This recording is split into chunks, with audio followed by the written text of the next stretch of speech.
Assalamualaikum warahmatullahi wabarakatuh kepada Bapak, Ibu dosen penguji uji kinerja pada PPG dalam jabatan Pendidikan Agama Islam batch 2 tahun 2025 UIN Sunan Kalijaga.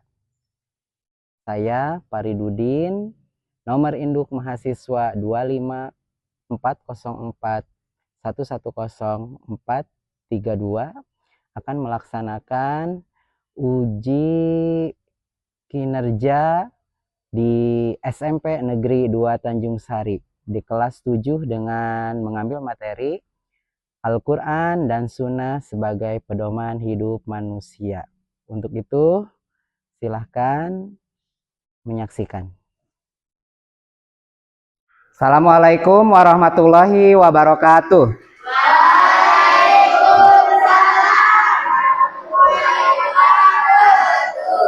Selamat pagi.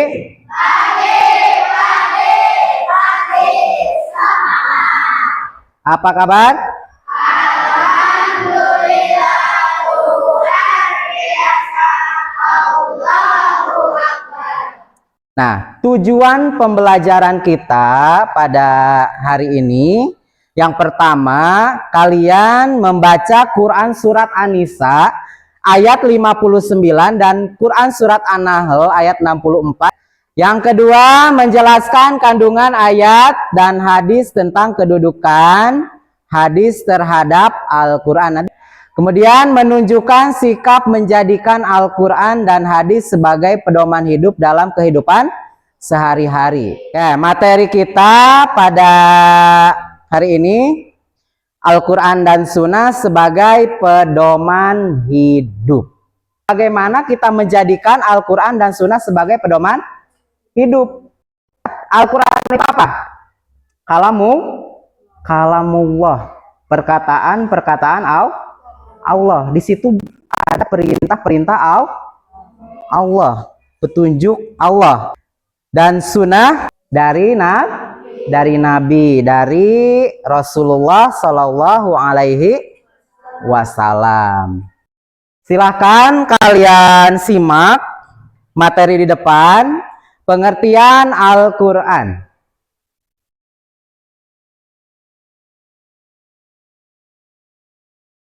Al-Quran itu apa? Ya, kitab suci umat Islam yang diturunkan Allah melalui siapa? Malaikat Jibril. Lalu disampaikan kepada Nabi Muhammad Shallallahu Alaihi Wasallam. Pengertian hadis dan sunnah, silakan disimak. Sekarang kedudukan hadis terhadap Al-Quran.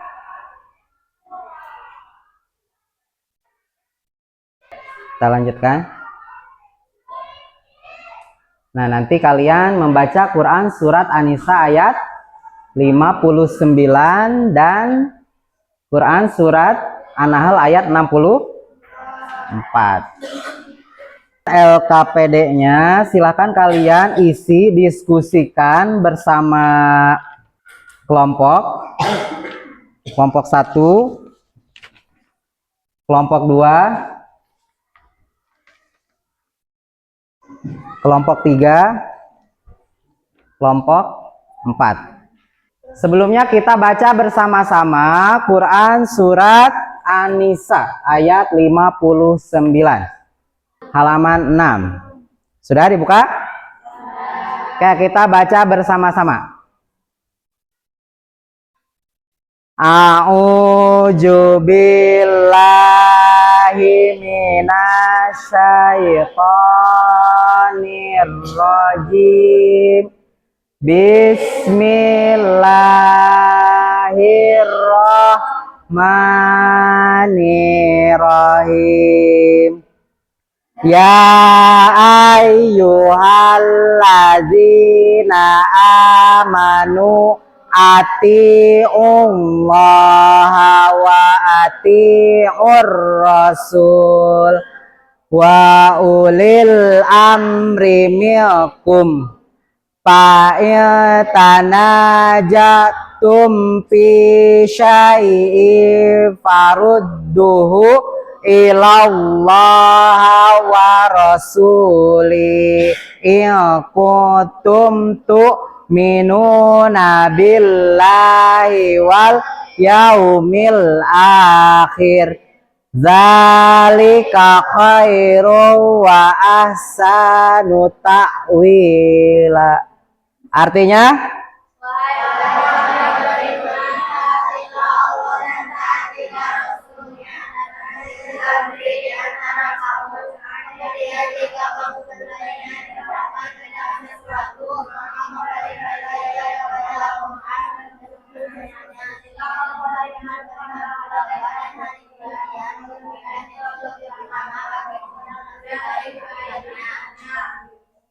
Bismillahirrahmanirrahim.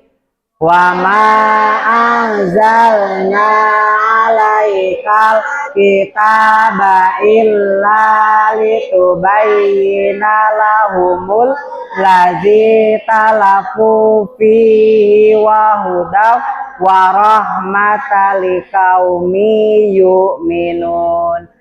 Artinya Dan kami tidak menurunkan kitab Al-Quran kepadamu, melainkan agar kamu menjelaskan kepada mereka apa yang mereka perselisihkan itu dan menjadi petunjuk serta rahmat bagi kaum yang beriman. Sadaqallahul azim.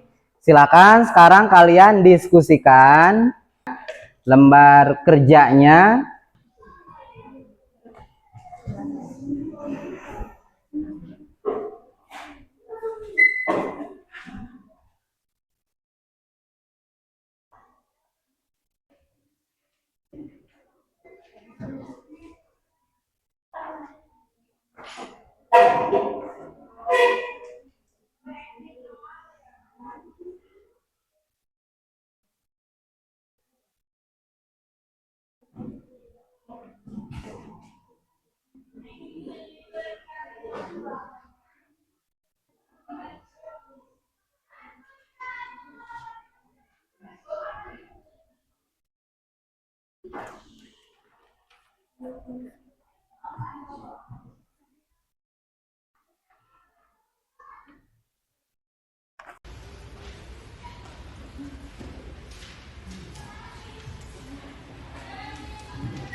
Jangan lupa peta konsepnya nanti setelah diskusi selesai dipresentasikan ke depan. Di LKPD 1 membaca dan memahami ayat. Tuliskan arti singkat kedua ayat tersebut. Apa pesan utama surat An-Nisa dan Quran surat An-Nahl? Itu yang menjadi bahan diskusi kalian ya. Kemudian yang LKPD 2-nya fungsi hadis terhadap Al-Quran. Kalian membaca sebuah hadis, kemudian didiskusikan bersama kelompok apa fungsi hadis terhadap Al-Quran. Tuliskan hasil diskusi kelompok dalam bentuk poin-poin fungsi hadis. Kemudian LKPD 3, kalian membuat peta konsep sederhana alur fungsi hadis terhadap Al-Quran. Silakan dipersiapkan untuk presentasi sesuai dengan urutan kelompok. Bapak cukupkan untuk diskusinya. Silakan kelompok 1 untuk mempresentasikan hasil diskusinya. Assalamualaikum warahmatullahi wabarakatuh.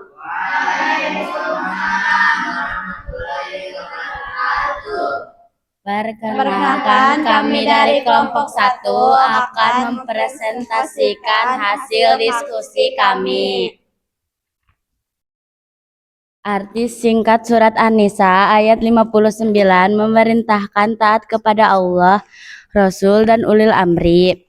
Dan surat An-Nahl ayat 64 menjelaskan bahwa Al-Quran diturunkan untuk menjelaskan perkara yang diperselisihkan.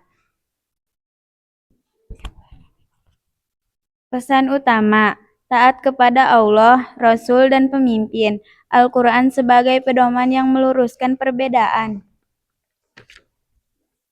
Fungsi hadis menjelaskan hukum yang global dalam Al-Quran. Menguatkan ayat Al-Quran. Memberi contoh nyata dalam kehidupan Nabi. Tentang konsepnya.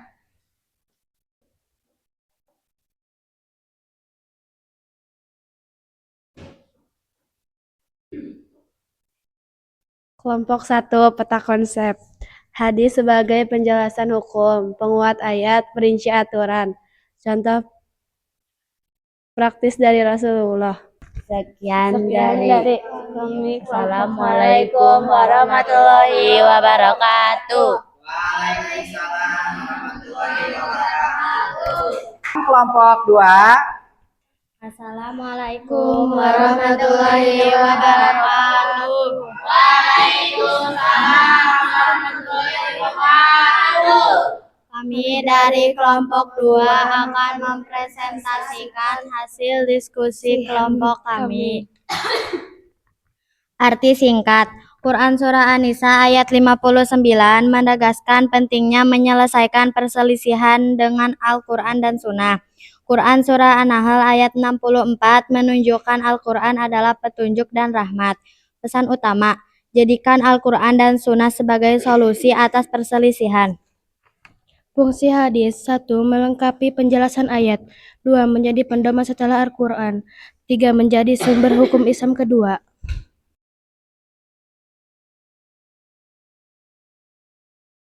Kelompok 2, peta konsep, hadis, penguat ayat, penjelas hukum, perinci ibadah, contoh praktis Rasul.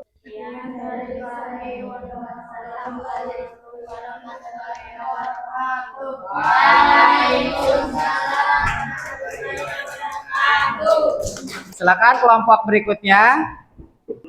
Assalamualaikum warahmatullahi wabarakatuh. Waalaikumsalam warahmatullahi wabarakatuh.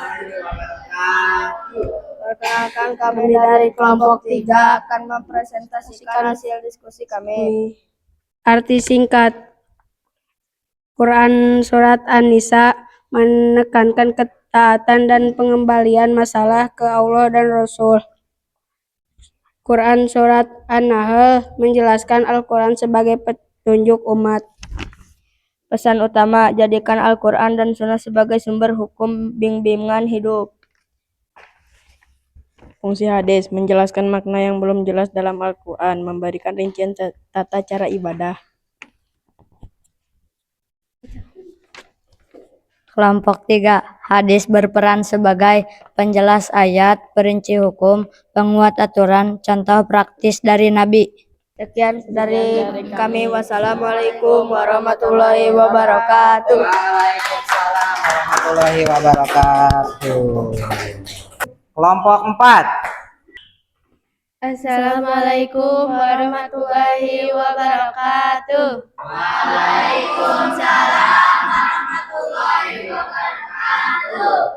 Perkenalkan, kami dari kelompok 4 akan mempresentasikan hasil diskusi kami. Arti singkat, Surat An-Nisa ayat 59 menetapkan ketaatan kepada Allah, Rasul, dan pemimpin. Surat An-Nahl ayat 64 menegaskan Al-Quran sebagai rahmat dan penjelas. Pesan utama, kepemimpinan dalam Islam harus sesuai dengan Al-Quran dan Sunnah. Fungsi hadis 1.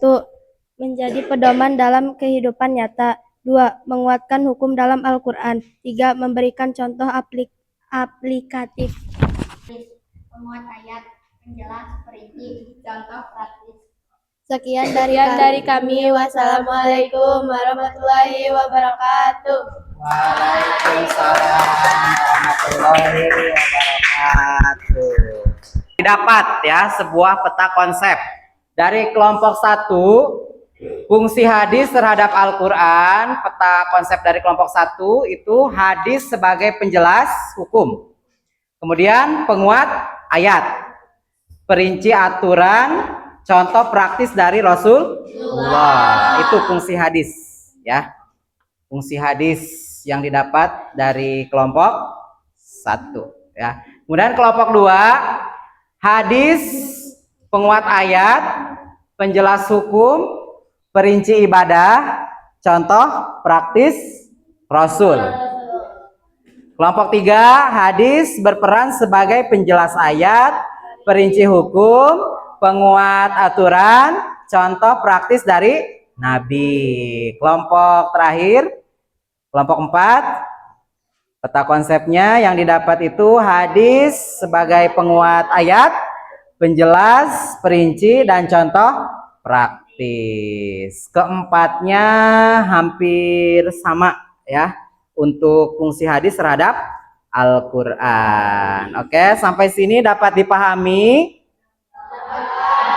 Dapat dipahami? Alhamdulillah. Tepuk tangan untuk kita semuanya. Nanti kalian pilih nomor soalnya, ya, kemudian dipilih jawabannya.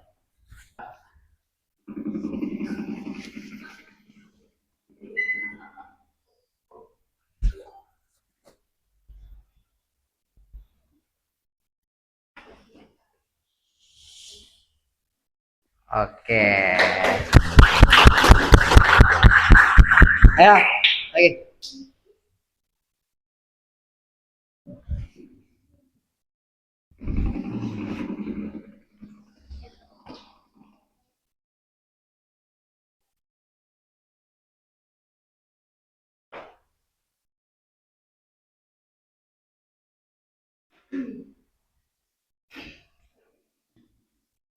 Oke, betul. Oke, silakan kelompok 2.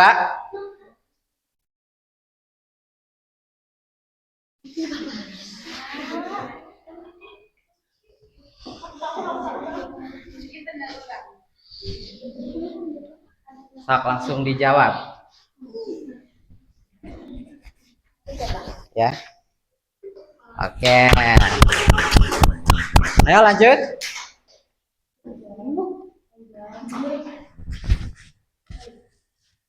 Oke. Ayo kelompok 3.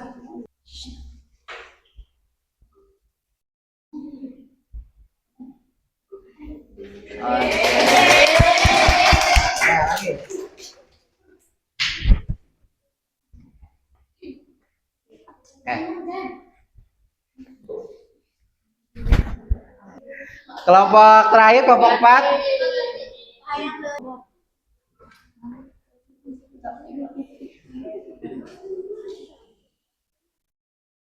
Oke, cakep. Ya, itu tadi ya sekilas untuk penguatan materi kita. Ada pertanyaan? Bagaimana kelompok 1 pembelajarannya? Kelompok 2? Kelompok 3? Kelompok 4? Menyenangkan. Alhamdulillah. Dari Bapak terus ya belajar Al-Quran, cintai Al-Quran, karena Al-Quran itu pedoman hidup kita, ya, pedoman hidup manusia. Tanpa Al-Quran kita akan tersesat, ya. Untuk itu harus dipelajari agar bisa dipahami, ya. Tuh Bapak akhiri, subhanaka Allahumma wa bihamdika asyhadu alla ilaha illa anta astaghfiruka wa atubu ilaik. Wassalamualaikum warahmatullahi wabarakatuh.